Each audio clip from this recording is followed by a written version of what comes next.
좋습니다. 우리가 코칭하기 전에 사전에 좀 상황을 알고 그리고 먼저 질문을 좀 품고 가시는 거 되게 좋은 것 같아요.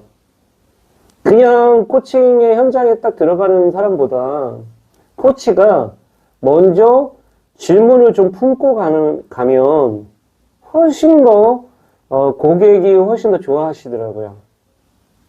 그래서 맥락을 파악하시고 사전에 뭐 진단할 수 있는 건 진단도 해보고 강점 진단이나 뭐 이런 것도 진단 온라인으로 할 수 있잖아요. 그러면 온라인으로 먼저 한 다음에 그 다음에 그 안에 가서 여러 가지를 가지고 이야기를 어떤 질문을 먼저 할까 이런 것들도 좀 생각해 보시면 코칭을 디자인하실 때 굉장히 도움이 될 것 같아요. 이제 두 번째로 나가면 이 커리어 코칭을 할 때 뭐가 이 사람이 갖고 있었던 처음에 생각은 자기는 IT 전공을 했으니까 나는 IT 전공자고 IT 쪽의 전문가다. 이렇게 그 상자에 빠져 있더군요. 그 상자 안에 갇혀 있어요. 그 박스 안에 갇혀 있더군요.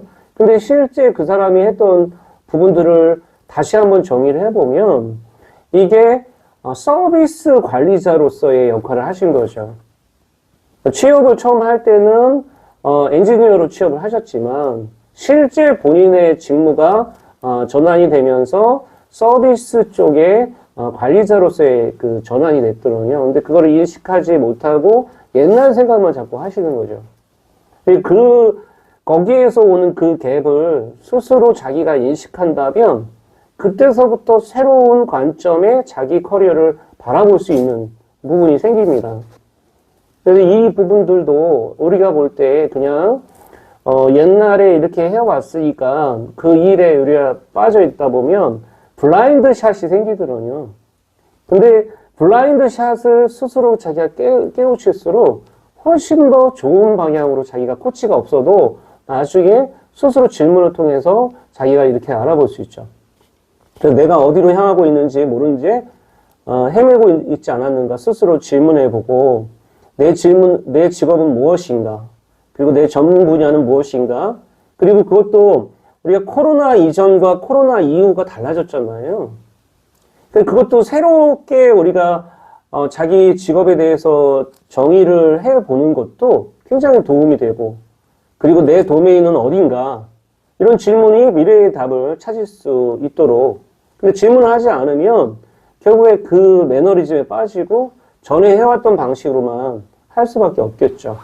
이런 부분들이 경력에서는 퇴행이라고 합니다. 전에 자기가 해왔던 우리가 그 처음에 그 여러분들이 경력을 쌓을 때 처음에 되게 신경 써서 만일에 그 커리어를 계획하잖아요. 그리고 그대로 이제 하다 보면 거기에 빠져 있을 수 있죠. 근데 새롭게 여러분들이 다시 한번 보면 내가 뜻하지 않게 내가 경험하게 되고 뜻하지 않게 계획된 우연에 의해서 내가 뭔가 경험을 했는데 그거에 대해서 다시 조명해보고 내 직업에 대해서 다시 한번 정의 내려야 되는데 그런 정의를 내려놓지 않으면 경력이라는 게 퇴행할 수 있다. 이 부분을 우리가 좀 생각해 보셔서 경력을 스스로 자기가 어떻게 정의 내리느냐에 따라서 달라진다. 이 부분을 좀 말씀드릴 수 있겠습니다. 그래서 자신의 직업을 재정의해보면 좋겠죠. 정의를 해본다면 커리어적인 측면에서 광고 브랜딩을 해왔고 이런 부분들을 해왔다. 그러면 내가 퍼스널 브랜딩을 할 수도 있겠죠. 그런 부분들도 도와드릴 수 있고 그럼 그쪽에서도 새로운 나의 직업에 대해서 정의해볼 수 있겠죠. 이런 것들이 우리가 자기가 이 코칭이라는 걸 배우면서 커리어 코칭이라는 걸 배우면서 내가 갖고 있는 직업을 재정의해 볼 수 있겠죠. 퍼스널 브랜딩을 하는 사람이다. 이렇게 그리고 확장하게 되면 어떻게 보면 아까 얘기했던 브랜딩 크리에이터다. 이렇게도 또 있습니다. 재정의해 본다는 거는 여러 가지 의미가 있기 때문에 좀 말씀을 드려봤습니다. 여러분이 도움되셨다면 좋아요 그리고 구독 댓글 남겨주시면 감사하겠습니다. 다음에 또 좋은 컨텐츠로 인사드리도록 하겠습니다. 감사합니다.